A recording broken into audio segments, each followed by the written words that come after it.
Hello.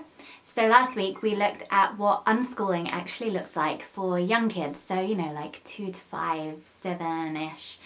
And this week we're going to take a look at what it looks for kids who are school age and up, actually more like 7+.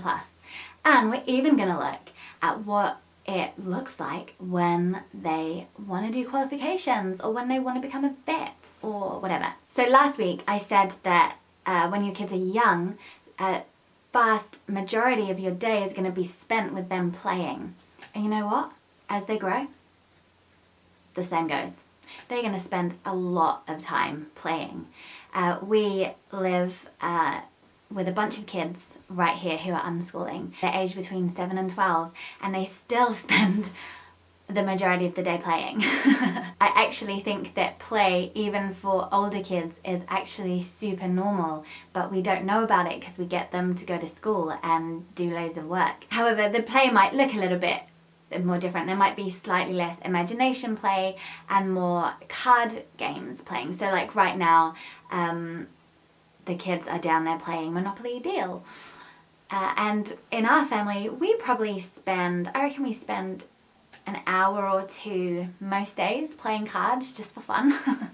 And the cool thing is, obviously, there's loads of like really good learning going on. So we love a game called Skyjo, which is basically like a maths game. It's been one of the things that has really helped maths and adding and subtracting become like a really joyful, fun activity for my kids to do. They literally do it for fun. We'll be at friends' houses and they'll come up to me with a piece of paper and a pen and I'll be like, can you write some sums for me to do? So yeah, there'll be heaps of time playing still with your older kids right up until they basically become teenagers that they'll be playing. But it might take different forms. It might look like cards, or you might discover loads of really cool online games that your kids will learn through and learn to do lots of things with. One of our favourite games at the moment is called Prodigy, and again it's a maths game. I don't even know how my kids really got involved with it, but they love it and they play it with all of their friends and they meet each other online. And also, your kids, as they get older, will probably become much more involved with certain passions or certain subjects. So they might have a real desire to do loads of gymnastics or a real desire to do loads of art, and they're going to be wanting to spend huge chunks of time on their passions, and then your job is to facilitate that and maybe take them to places or help them figure out how to access something that can further their passion. This might look like completely self-directed, just taking on that passion and delving into it at home in a completely autonomous sort of a way. Or it might look like accessing workshops, either online or in the community. There might be courses that they want to do, particularly as they get older. My kids, they're 7 and 9 and they haven't signed up to any workshops or courses.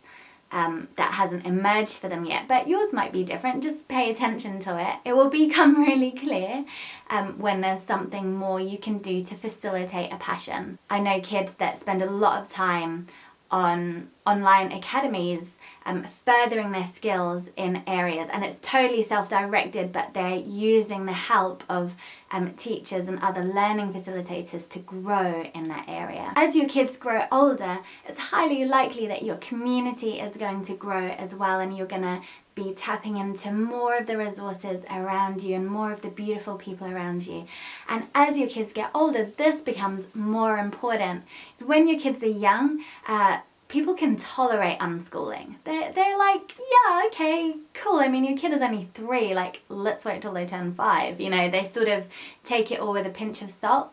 When your kids are 8 and 9 and you're not forcing them to learn anything, they're living completely without curriculum, people get worried for you and they get worried for your kids, and you can feel quite undermined by either family or community members. So as your kids get older, it becomes more important for you to find people around you that you can connect with and who think you're doing a brilliant thing. So these will certainly be real life people that will be really helpful. You might want to find online people as well, people that you admire, whose values are aligned with yours. This is all really important when we're doing a courageous thing, because evolutionarily we're actually primed to do the status quo. Because, you know, way back in the day, if we did something different to the clan, we would be out on our ass dying, you know, like not with the warmth of the cave. So if you're doing courageous things and you want to keep it sustainable, you really have to have community around you, people around you who are aligned with your values. So that does become more important as your kids get older. The cool thing is, as your kids get older and they get more self-directed in their passions and they start doing all these deep dives, you get more time to do your thing, and you'll spend hours every day doing the thing that you're passionate about while your kids are doing the thing that they're passionate about. What a joy. So if you are in the early days and you're like, when does this happen? Don't worry, you're in a season that's kind of intense. And your time will come. But also keep the seeds of those passions alive within you, because someday you're going to be able to go all in on those.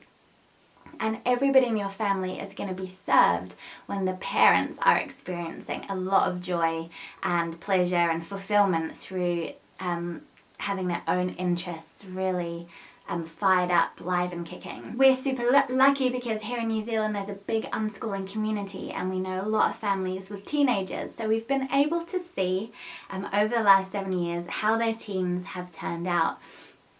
And it's super inspiring. Some of these teenagers have identified what it is they want to do, and they have chosen that the best way for them to access that is to attend high school and sit exams. Some of them have discovered they want to do something that also requires qualifications. So they've just studied at home and then sat the qualifications.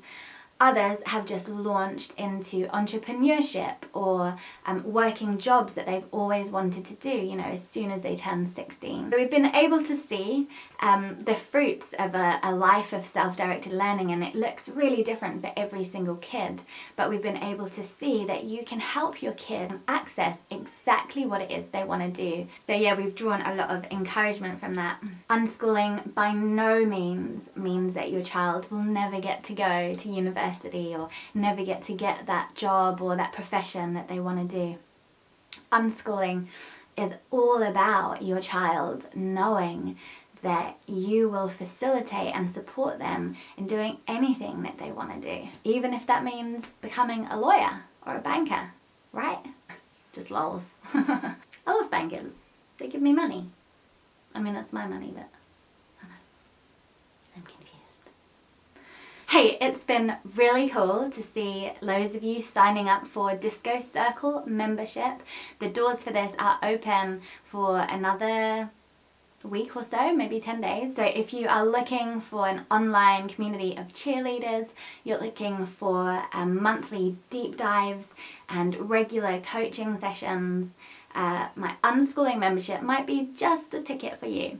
So do take a look in the box and see what you think about it. Really helpful for brand new unschoolers who want to accelerate their deschooling process, and it's really good for long-time unschoolers who are really wanting to level up their community skills and their advocacy skills. I'm super excited to be making that kind of wide open for a little short period. Much love to you. I would love to hear from you in the comments. It's so great having this conversation.